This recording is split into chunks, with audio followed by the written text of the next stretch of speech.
भगवान ने दुनिया को बनाते समय इसकी रचना कुछ ऐसे उलझी हुई बनाई जिसे समझने में इंसान के पसीने छूट रहे हैं। इनमें से ही एक रचना है हमारा सौर मंडल।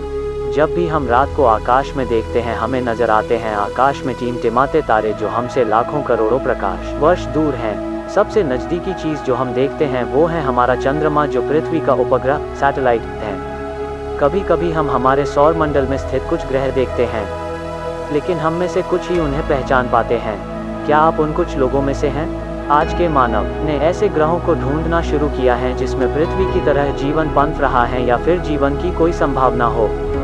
उसमें कुछ हद तक वो सफल भी हुआ है, लेकिन उन ग्रहों के पास जाकर इसकी पुष्टि करना फिलहाल तो मानव को संभव नहीं है, क्योंकि वहां तक पहुंचने के लिए मानव के पास पर्याप्त संसाधन नहीं है। इसी वजह से आज तो हम हमारे सौर मंडल में स्थित ग्रह, उनके चंद्रमा, कुछ बौने ग्रह और एस्ट्रॉइड की खोजबीन बड़ी तेजी से कर रहे हैं। इससे हमें हमारे उत्पत्ति और सौर मंडल के काम करने के तरीकों की जानकारी मिल रही है।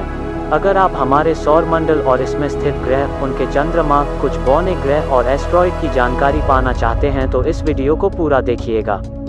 अगर अब तक आपने मेरे YouTube चैनल को सब्सक्राइब नहीं किया है तो अभी कर लीजिए। हम अंतरिक्ष और उससे जुड़ी हुई वीडियो इसी तरह आप तक लाते रहेंगे। सौर मंडल यानी सोलर सिस्टम ग्रह और तारों का एक ऐसा समूह है जिसमें एक या दो तारे खुद की या एक दूसरे की परिक्रमा करते हैं और उन तारों की परिक्रमा उस सौर मंडल में स्थित ग्रह, उनके चंद्रमा, बौने ग्रह और एस्ट्रॉइड करते हैं। जैसे हमारे सौर मंडल सोलर सिस्टम में सूरज खुद की परिक्रमा करता है और सूरज की परिक्रमा बुध, शुक्र, पृथ्वी जैसे ग्रह उनके उपग्रह के साथ करते हैं। हमारे सौर मंडल सोलर सिस्टम में कुल 8 ग्रह बड़ी संख्या में उनके उपग्रह यानी चंद्रमा, कुछ बौने ग्रह उनके उपग्रह के साथ करते हैं। हमारे सौर मंडल में कुल 8 ग्रह बड़ी संख्या में उनके उपग्रह यानी चंद्रमा, कुछ बौने ग्रह और बहुत बड़ी संख्या में उल्का पिंड शामिल हैं। आज से लगभग 4.5 बिलियन साल पहले हमारे सौर मंडल का जन्म हुआ है और इसके कुल वजन का 99.86% द्रव्यमान इसके केंद्र यानी सूर्य में है। गुरुत्वीय बल की मदद से तारे, ग्रह, उनके उपग्रह और उल्का पिंड एक दूसरे की प्रदक्षिणा करते हैं और इसी बल की वजह से वे अपने मार्ग से भटक नहीं पाते। गुरुत्वीय बल वही है जिसकी वजह से पृथ्वी पर आकाश में फेंकी गई कोई भी वस्तु वापस पृथ्वी पर गिरती है। हमारे सौर मंडल की केंद्र में एक जी श्रेणी का तारा है जिसके चारों ओर पृथ्वी और बाकी ग्रह इसकी परिक्रमा करते हैं। इसी तारे को हम सूर्य या सूरज के नाम से जानते हैं। 99.86% द्रव्यमान हमारे सौर मंडल के केंद्र यानी सूर्य का है। इसका व्यास 13,90,000 किलोमीटर है। हमारा तारा हाइड्रोजन और हीलियम का विशाल गोल है जिस पर परमाणु विलय की वजह से ऊर्जा पैदा होती है।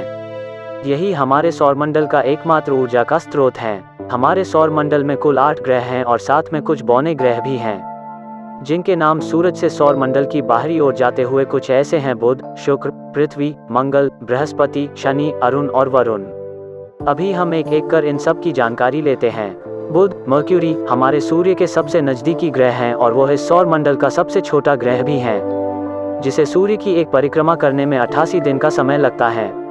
सूर्य की परिक्रमा वो 29 मील प्रति क्षण की रफ्तार से पूरी करता है।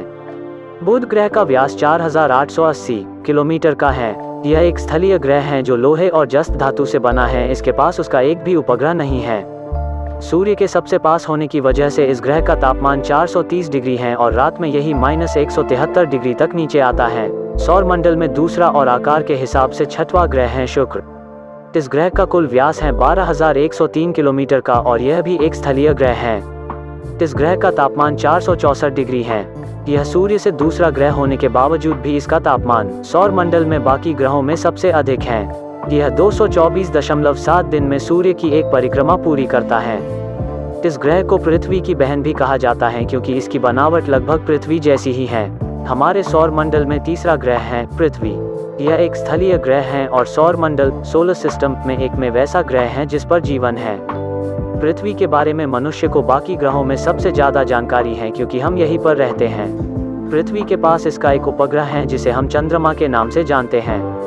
पृथ्वी पर पानी होने की वजह से यह आसमान से नीला दिखाता है। सूर्य की एक परिक्रमा करने में इसे लगभग 365 दिन का समय लगता है।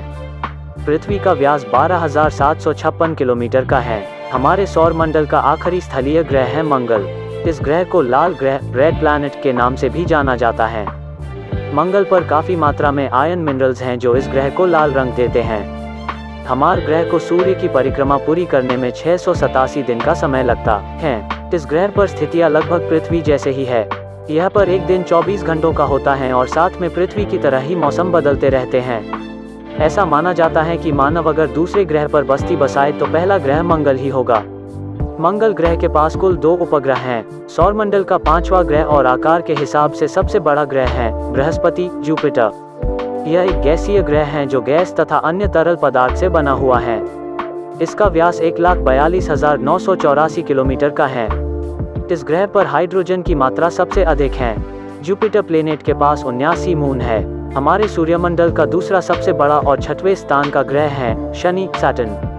इसके पास कुल 8 उपग्रह हैं जिसमें से सबसे बड़ा है टाइटन। यह उपग्रह हमारे सौरमंडल की दूसरी संभाव्य मानव की बस्ती का स्थान है। शनि सैटर्न भी एक गैसीय ग्रह है जो सूर्य की परिक्रमा पूरी करने के लिए लगभग 29 साल लगता है। इस ग्रह पर एक दिन 10.7 घंटों का होता है। 1781 में टेलीस्कोप की मदद से खोजा गया पहला ज्ञात ग्रह है अरुण यूरेनस। ये ग्रह पृथ्वी के मुकाबले आकार में लगभग 4 गुना बड़ा है। सूर्य से 7वें नंबर पर आने वाले इस ग्रह को सूर्य का एक चक्कर पूरा करने के लिए 84 साल का समय लगता है और इस ग्रह पर एक दिन 41 घंटे का होता है। यह भी एक गैसीय ग्रह है जिस पर हाइड्रोजन और हीलियम प्रमुख रूप में पाए जाते हैं। ये हमारी सौरमंडल का सबसे ठंडा ग्रह है जिस पर तापमान -224 डिग्री होता है। अरुण ग्रह के पास 5 उपग्रह हैं। सौरमंडल का आखिरी और सबसे दूरी पर स्थित ग्रह है वरुण नेपट्यून।